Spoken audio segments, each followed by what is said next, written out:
जो टॉपिक वो है नातेदारी व्यवहार या फिर किनशिप यूजेजेस जिनको कि हम कहते हैं। और इसमें जब हमारी किसी व्यक्ति से जो संबंध की जो सृष्टि होती है तो परस्पर व्यवहार की हमारी सीमाएं भी होती हैं, हमारे व्यवहार के तरीके निर्धारित होते हैं।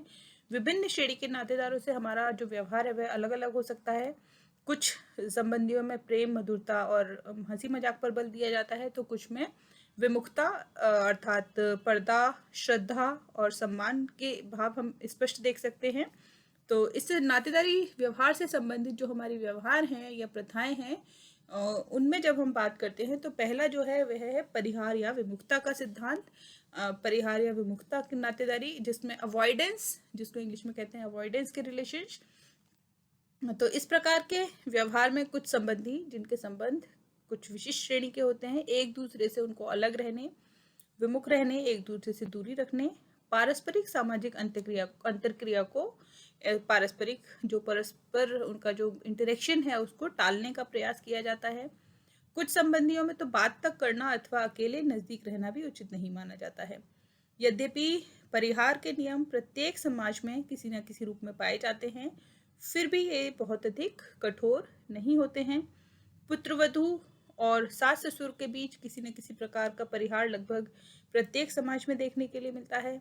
भारतीय समाज में बहू से यह आशा की जाती है कि वह अपने पति के पिता अर्थात अपने ससुर तथा बड़े भाइयों, जेठ तथा किसी वयोवृद्ध संबंधी के सम्मुख बिना पर्दे के न जाए, और ससुर तथा जेठ भाइयों से भी यह आशा की जाती है कि जहाँ तक संभव हो सके बहू से बात करने के अवसर को टालते रहें। अनेक समाजों में सास अपने दामाद से घूंघट निकालती है और उससे बात तक नहीं कर सकती है।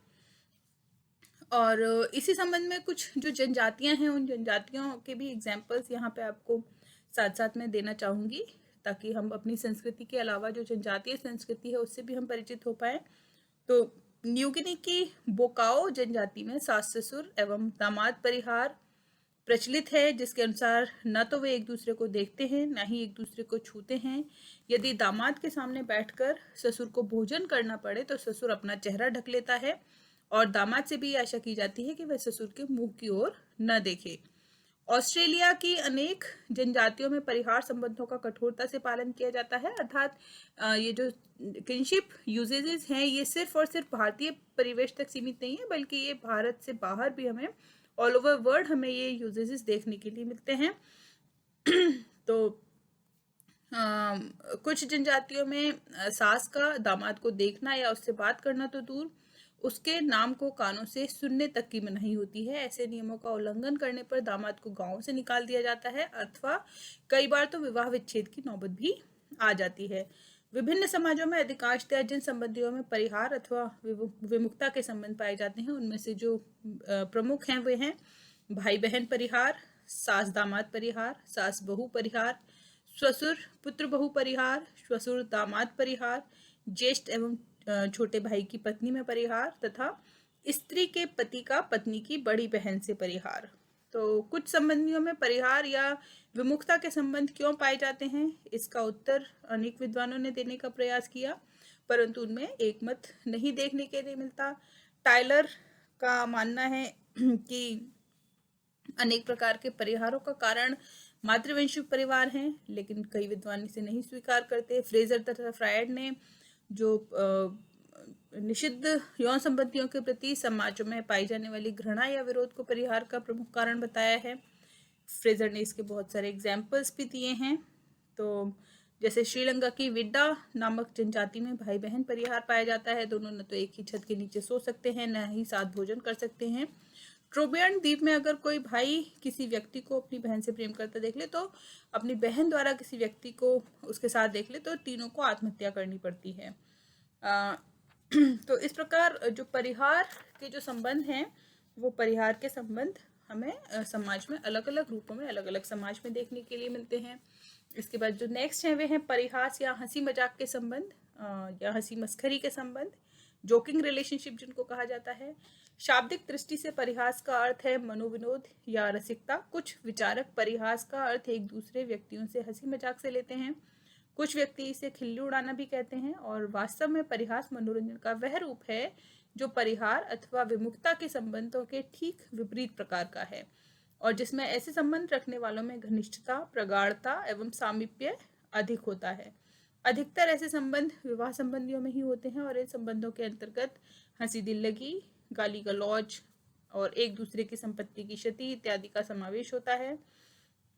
रेडक्लिफ ब्राउन के शब्दों में यदि समझा जाए तो परिहास संबंध दो व्यक्तियों के बीच वह संबंध है जिसमें एक व्यक्ति को प्रथा द्वारा यह छूट रहती है अथवा कभी कभी उससे अपेक्षा की जाती है कि वह दूसरे व्यक्ति को तंग करे, छेड़े, उससे हंसी मजाक करे तथा दूसरे से आशा की जाती है कि वह इसका कुछ भी बुरा ना माने। वैसे तो इसमें अधिकतर जो हंसी मजाक हैं या एक दूसरे को तंग करने की ही अनुमति होती है, परंतु ऐसे संबंध अधिकांश कई बार जब उनकी अति होती है तो गाली गलौज इत्यादि तक भी पहुंच जाते हैं। और जीजा साली, देवर भाभी परिहास इस श्रेणी के अंतर्गत आते हैं।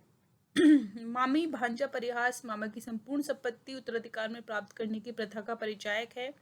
मातृवंशीय ट्रोबियांड द्वीप निवासियों में इस प्रकार का परिहास पाया जाता है। और जो परिहास है या हंसी मजाक है वे मनुष्य के कठोर जीवन में नवीन उत्साह और प्रेरणाओं का संचार कर मनुष्य को प्रभावित करता है। सामाजिक जीवन में परिहास का विशेष स्थान है, हम जानते हैं। इसमें मस्खरी, लोक परिहास, नकल उतारना इत्यादि सभी आते हैं और इन सभी से हमारा व्यवहार नियंत्रित होता है। यह पारस्परिक ये संबंध जो हैं इस प्रकार के, ये पारस्परिक आदान प्रदान के सूचक हैं। और कई जनजातियों जैसे कि बैगा तथा उरांव में दादा दादी और पोते पोतियों के बीच भी परिहास संबंध पाए जाते हैं। रेडक्लिफ ब्राउन ने परिहास संबंधों को प्रतीकात्मक बताया है और यह एक ऐसी मित्रता हो सकती है जो शत्रुता प्रदर्शन द्वारा व्यक्त की जाती है। जब परिहास संबंध पारस्परिक नहीं होते तब ये सामाजिक नियंत्रण की भूमिका ग्रहण कर लेते हैं और इसके माध्यम से समाज के ये सुधार के परिचायक भी बन जाते हैं। इसके बाद जो नेक्स्ट है वे है मातुले, जिसको कि अवेंकुलेट कहा जाता है।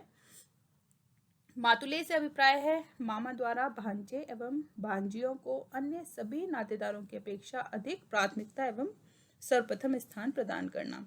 यह प्रथा मातृसत्तात्मक परिवारों में पाई जाती है। भांजे भांजियों पर मामा का उनके पिता से भी अधिक अधिकार होता है और यह परंपरा द्वारा स्वीकृत होता है। मामा की संपत्ति भी भांजे को ही हस्तांतरित होती है। कई बार भांजे और भांजियां मामा के परिवार में रहकर बड़े होते हैं। हेदा ट्रोबियांड जनजाति में 10-12 वर्ष की आयु में लड़का अपने मामा की सेवा करने अपने मामा के घर जाता है और वह मामा के गोत्र, जादू, धर्म, संपत्ति इत्यादि का अधिकारी होता है। होपी जनजाति में विवाह से पूर्व भांजा अपने पिता के पास रहता है, परंतु विवाह के पश्चात वह अपने मामा के यहाँ चला जाता है। वास्तव में उसका विवाह मामा ही करवाता है। दक्षिण अफ्रीका की थोंगा जनजाति में मामा का घर भांजे भांजियों के लिए द्वितीयक स्वर्ग माना जाता है और कुछ जनजातियां जैसे कोमांचे पितृसत्तात्मक होते हुए भी मातुले प्रथा का पालन करती हैं। तो मातुले प्रथा यानी अवेंकुलेट, इसके ऊपर शॉर्ट नोट भी आ सकता है और इसके ऊपर ये जो टॉपिक हैं नातेदारी व्यवहार से संबंधित, आपसे एक पूरा क्वेश्चन आ सकता है कि नातेदारी व्यवहार को समझाइए या नातेदारी प्रथाओं को स्पष्ट कीजिए, या फिर कोई भी एक टॉपिक आ सकता है, परिहार को स्पष्ट कीजिए, परिहास को स्पष्ट कीजिए, मातुले क्या होता है या पितृश्व श्रेय क्या होता है। तो इस प्रकार से पितृश्व श्रेय है एमिटेट। इस प्रथा में जो यह जो प्रथा है ये मातुले प्रथा के बिल्कुल विपरीत है। इसमें पिता की बहन अर्थात बुआ की महत्वपूर्ण भूमिका होती है। तो जो मातुले में मामा की महत्वपूर्ण भूमिका थी और पितृश्व श्रेय में या एमिटेट में हमें बुआ की विशिष्ट भूमिका होती है। वही अपने भाई के बच्चों के पोषण, नियंत्रण, विवाह इत्यादि का उत्तरदायित्व संभालती है और यह प्रथा अनेक पितृसत्तात्मक समाजों की एक महत्वपूर्ण विशेषता है। इसमें व्यक्ति अपनी माता से अधिक बुआ का सम्मान करता है। भारत की टोडा जनजाति में बच्चे का नामकरण करने का अधिकार उसकी बुआ को ही होता है। कुछ जनजातियों में तो दाह संस्कार भी बुआ के द्वारा ही किया जाता है। रिवर्स विद्वान ने मेलेनेशिया के कुछ भागों, दक्षिण अफ्रीका की जनजातियों तथा बैक्स द्वीप में इस प्रथा के प्रचलन का उल्लेख किया है। वहीं एक और महत्वपूर्ण कॉन्सेप्ट जो है वह है सहप्रसविता या सहकष्टी, जिसको कि इंग्लिश में कहते हैं कोवैड। तो नातेदारी व्यवहार संबंधी यह प्रथा भारत में खासी, टोडा जनजातियों तथा भारत के बाहर अनेक जनजातियों में पाई जाती है। इसका संबंध स्त्री के प्रसव काल से है, अर्थात जिस समय महिला गर्भवती होती है। इस प्रथा के अनुसार पति के लिए यह अनिवार्य हो जाता है कि जब कभी उसकी पत्नी के बच्चा उत्पन्न हो तो पति भी उन सब परिपाटियों, उन सभी नियमों को अपनाए जिनका पालन उसकी गर्भवती पत्नी को करना पड़ता है। और अन्य शब्दों में यह कहा जा सकता है कि इस प्रथा में बच्चे को जन्म देने वाली स्त्री के साथ साथ उसके पति को कष्ट साध्य जीवन व्यतीत करने के लिए बाध्य किया जाता है। उसी को भी उसी प्रकार रखा जाता है जिस प्रकार एक जो गर्भवती महिला है वह रहती है, उसको वही भोजन दिया जाता है जो उसकी पत्नी को भोजन मिलता है। और जिन नियमों निषेधों का पालन उसकी पत्नी करती है, उन्हीं नियमों निषेधों का पालन जो पति है वह पति भी करता है। वह कपड़े नहीं धो सकता, नदी पार नहीं कर सकता जब तक कि उसकी गर्भवती पत्नी को बच्चा पैदा ना हो जाए। इसके साथ में जो विचारधारा है वो यह है कि यह व्यवहार मातृवंशीय पितृवंशीय परिवार प्रणाली का सूचक है।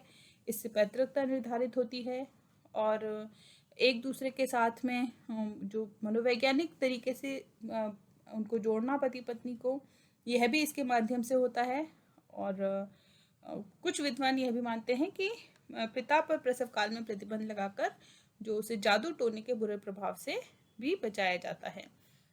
इसके बाद एक और महत्वपूर्ण कॉन्सेप्ट है टैक्नोनिमी या परोक्ष संबंध।